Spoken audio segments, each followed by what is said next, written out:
Because sometimes I think about, what if I didn't use my dad's phone number to create a new Hinge account since I was banned indefinitely from the app, edit every single one of my photos so that they didn't know that I was already on the app because they checked that, change my name, yep, I changed the spelling of my name, and then also pay for a VPN so they couldn't track my IP address.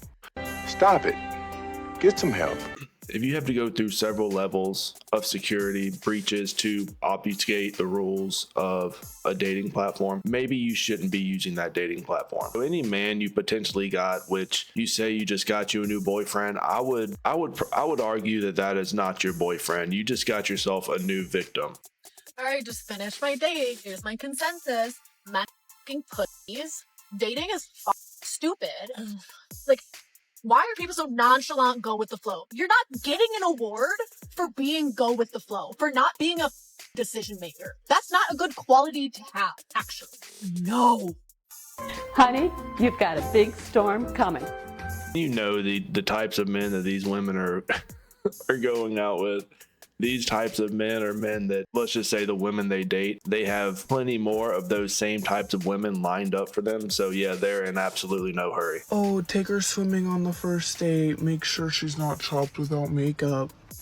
Okay. Take him to the gym on the first date. Make sure his legs aren't smaller than yours.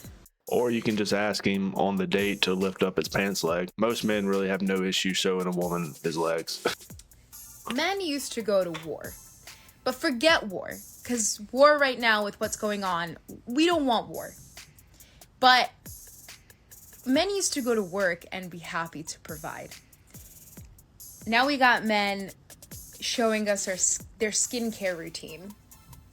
I would argue that if you want to bring this up, if a woman wants to come to me and bring up that men used to be happy to provide, men used to be happy to do this, yes, men were happy to do that for women that deserved it. Men are not going to be doing that anymore because the women now do not. What? Is it me, or are her eyes really like too far apart? What is going on here? And that's great and all, but like, who's gonna be a plumber? Who's gonna be an electrician? Not Who's you. going to sanitize our drinking water? Because I know damn well a lot of females are not doing that. So leave the skincare routine. Well, see, that's the thing. Men can do all that stuff. Men can do all that stuff. They can be plumbers. They can be electricians. They can be engineers. And they can have amazing skin. And if I were to have some sort of a brand deal with a skin routine thing, I would throw the ad right here for you guys. But I don't have any. Nobody sponsored me. So we are just going to leave that there. Put a finger down if you took a 3-month break from dating apps and then you just get back on it and you set your distance to 50 miles thinking that there'd be so many people to pick from, so many options, so many possibilities. And then you check it the next day. 0 likes. 0 matches. Nothing. Oh, no, you haven't? Me either. Me neither. Me neither. We're too hot for that, right? So much damage has been done to entire generations of women at this point because of social media and dating apps. I don't even know if at this point if a lot of these women can even be saved. Misogyny exists because if women were watered, nourished, and supported, the world would look so radically abundant and thriving that it threatens the systems that are built on scarcity and control. The truth is that if women were given all the tools necessary, we would be unstoppable. And the patriarchy doesn't like that. Well, that's the issue.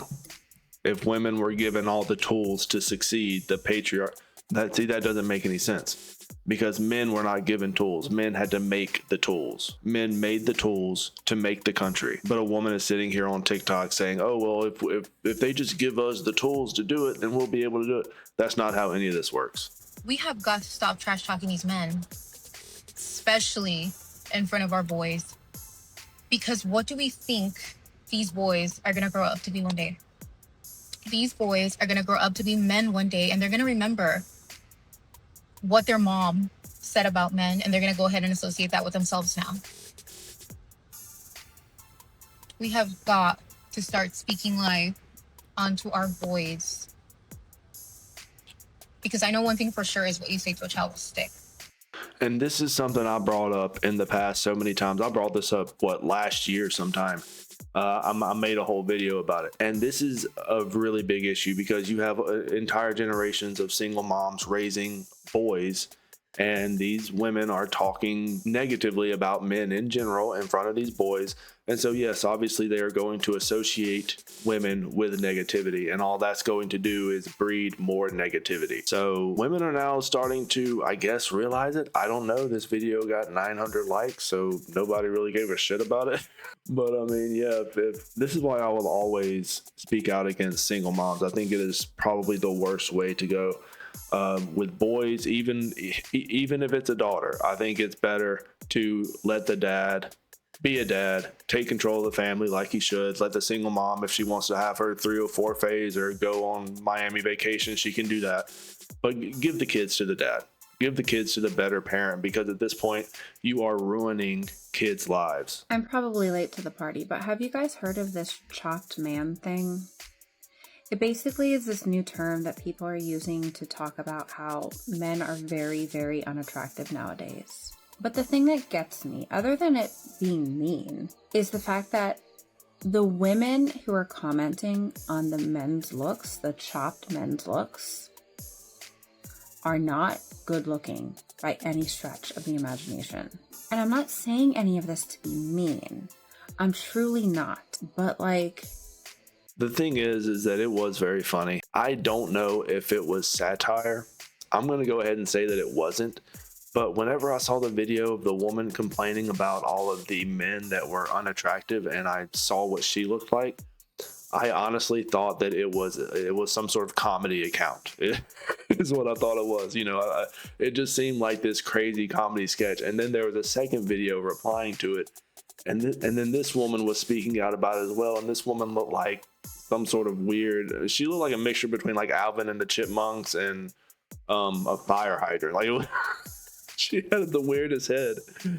And she's saying stuff about all these ugly men. And I was just thinking to myself, what the hell is going on? It just seems so, it seemed like a Saturday Night Live sketch. There's an epidemic going on in the United States where hot, bad bitches are wasting the prime of their youth with men who are never gonna marry them. I love videos like this because you just know she's talking about one of her friends that she calls a baddie, all the while the baddie she's talking about is built like a linebacker.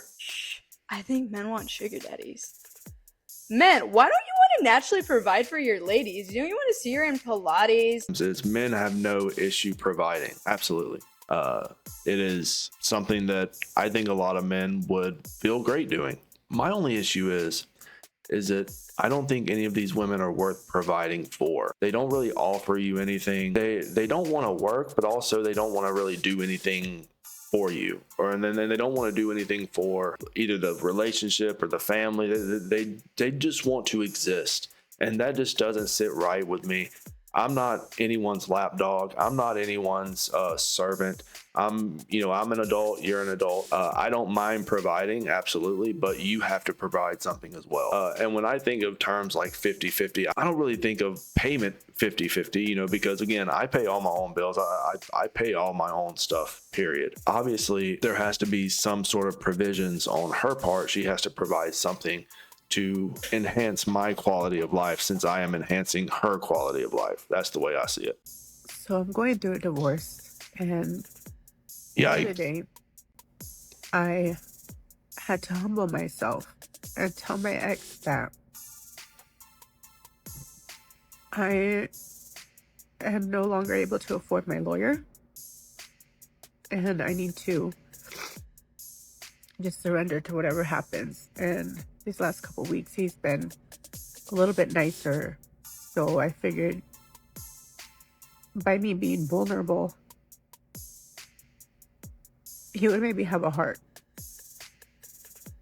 And then personally, what I would do is I would rip this woman a new one. I would take her for everything she's worth. I would sue her for everything she was worth, and I would leave her without a penny. But anyway, fellas, let me know what you think. Leave me a comment down below. Don't forget to like the video and don't forget to subscribe.